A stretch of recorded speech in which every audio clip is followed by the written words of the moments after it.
കാസർഗോഡേക്കാണ്. Kasaragod dating ആപ്പിലൂടെ ബന്ധം സ്ഥാപിച്ച് പ്രായപൂർത്തിയാകാത്ത ആൺകുട്ടിയെ പീഡിപ്പിച്ച കേസിൽ ഒരാൾ കൂടി പിടിയിലായി. ഇയാൾ സ്വദേശി MP അജുലാലിനെയാണ് കോഴിക്കോട് കസബ പോലീസ് അറസ്റ്റ് ചെയ്തത്. ഇതോടെ ഇന്ന് കേസിൽ അറസ്റ്റിലായവരുടെ എണ്ണം 2ആയി.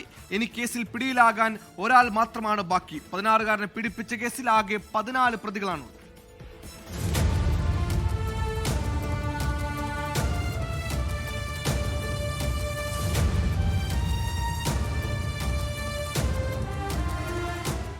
സ്വദേശി MP അജുലാലാണ് ബാലുശ്ശേരിയിൽ വെച്ച് കോഴിക്കോട് കസബ പോലീസിന്റെ പിടിയിലാവുന്നത്.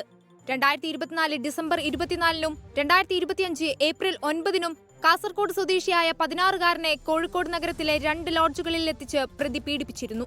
കോഴിക്കോട് പേരാമ്പ്ര സ്വദേശിയും പയ്യന്നൂർ പെരുമ്പയിലെ സ്വകാര്യ സ്ഥാപനത്തിലെ മാനേജറുമായ ആൽബിൻ പ്രജി എന്ന പ്രജീഷിനെ പയ്യന്നൂർ പോലീസ് തലശ്ശേരിയിൽ നിന്നാണ് കസ്റ്റഡിയിലെടുത്തത്.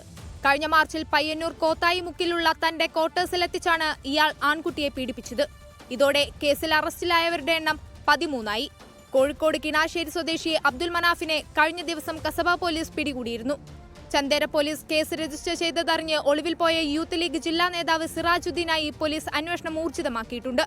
കാസർഗോഡ്, കണ്ണൂർ, കോഴിക്കോട്, എറണാകുളം ജില്ലകളിലായി 14 കേസുകൾ രജിസ്റ്റർ ചെയ്തതിൽ ആകെ 16 പ്രതികളാണുള്ളത്. ഇതിൽ 3 പേരെ കൂടിയാണ് ഇനി പിടികൂടാനുള്ളത്.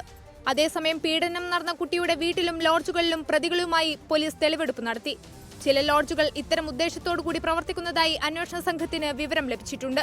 സമാനമായ രീതിയിൽ ഡേറ്റിംഗ് ആപ്പുകളിൽ മറ്റു കുട്ടികൾ ഉൾപ്പെട്ടിട്ടുണ്ടോ എന്ന കാര്യവും അന്വേഷണ സംഘം പരിശോധിക്കുന്നുണ്ട്. 24 കാസർഗോഡ്. ലോകത്തെവിടെയായാലും ഏത് സമയത്തും 24 വാർത്തകളും ഓഗ്മെന്റഡ് റിയാലിറ്റി പാക്കേജുകളും എക്സ്പ്ലെയിനറുകളും വിശദമായി കാണാൻ ഞങ്ങളുടെ YouTube ചാനൽ നിങ്ങൾക്ക് സബ്സ്ക്രൈബ് ചെയ്യാം.